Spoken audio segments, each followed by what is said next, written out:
Happy Monday, everybody. It's still a new year, so I'm trying to do every week a little video to continue the year off right, start strong, all that good stuff. I've been on here talking about my jobs, about traveling, about anime that I like, trying to do a little lifestyle blogs here and there, and I've also started to recently talk about spirituality.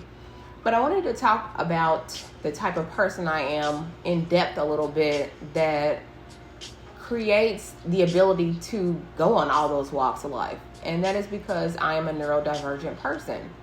When I say neurodivergent, my personal brand of that is ADHD. When I say ADHD, I mean combo of ADHD and autism.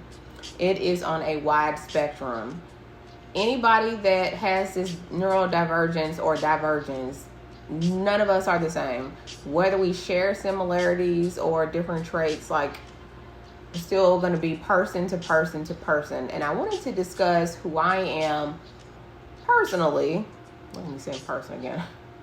I wanted to discuss who I am personally and how that informs the walks of life that I've been on so far. So let's get into it. Number one, I am a person who enjoys a lot of alone space and a lot of quiet time. I need time to think. I think in like spirals and really long conversations. The way that I think is really different, and I need a lot of time sometimes to think it all out. Also, I need alone space.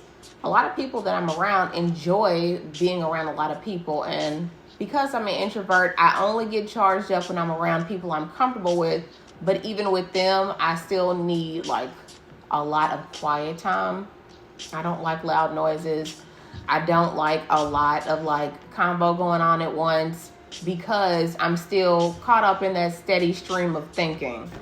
Now, the steady stream of thinking, sometimes I get like spaced out, even when I'm talking to somebody, because a new thought just came in. And it's not necessarily a bad thing, but people do tend to be like, where are you at? Hello. And I'm there. It's just have like a lot of tabs open at one time. Number two, I do not like having my routine interrupted. I have different routines. When I'm working, I have a working day routine. I even have an off day routine. When I'm at home, I have a sleep routine. Like everything I do follows some type of structure, and it makes me a lot more comfortable because that way I know how everything likely is going to turn out that way or that day for me. Before I like knew for sure that I was neurodivergent, I looked at it as like a control issue. But it really isn't a control issue as much as it is like a safety issue for me. When I get out of my space of routine, it feels unsafe. Like spontaneity is not something that's high up on my list of who I am. Not at all.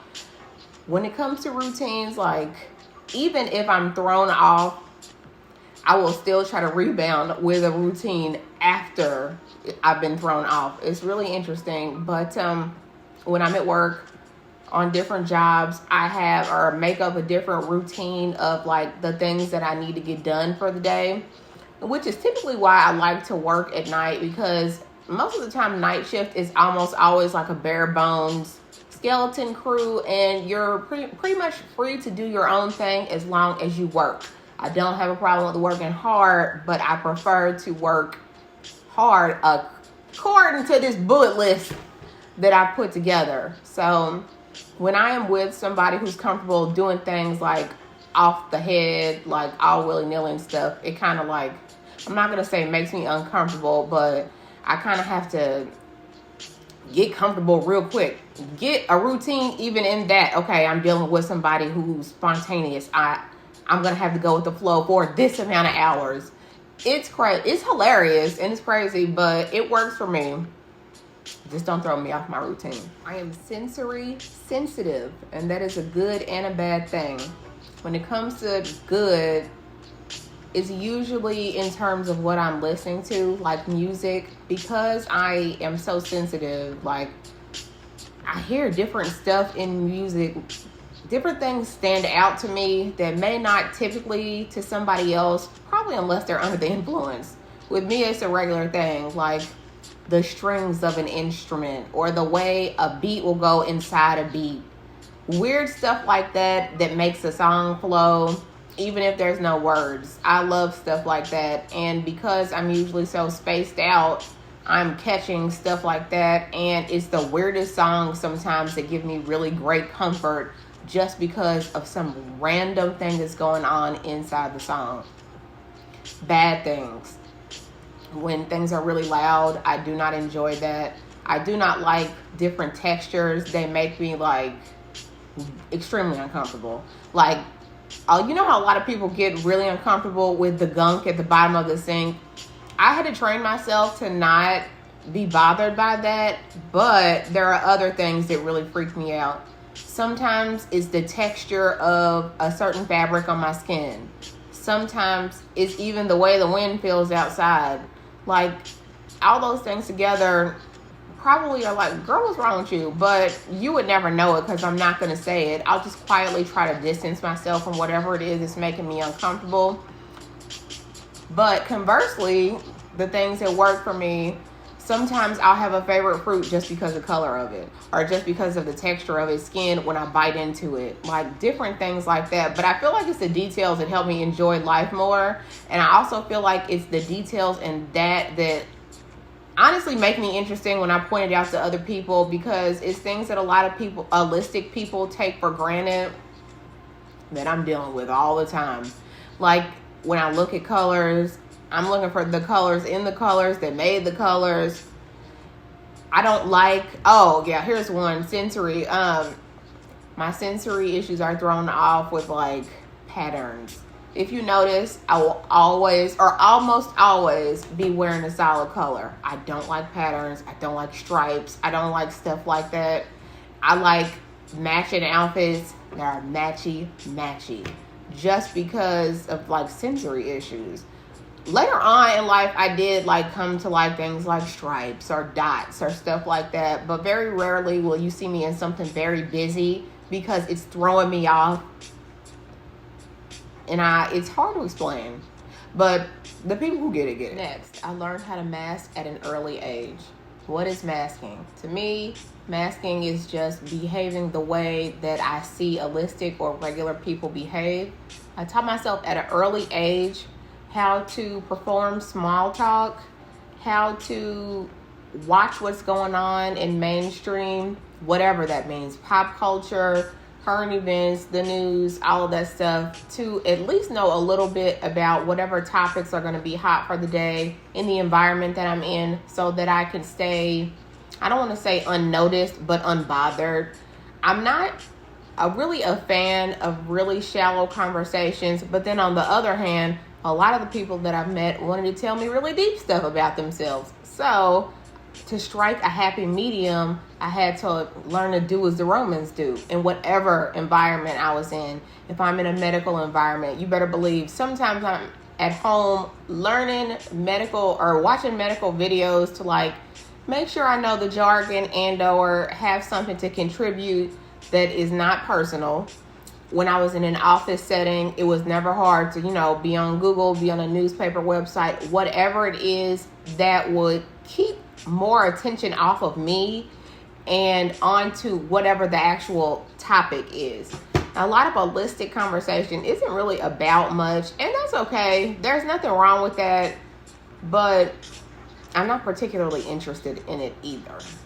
So to like create a buffer between the real me and whatever else is out there outside of myself, I learned manners. I was really, really big on manners for a very long time.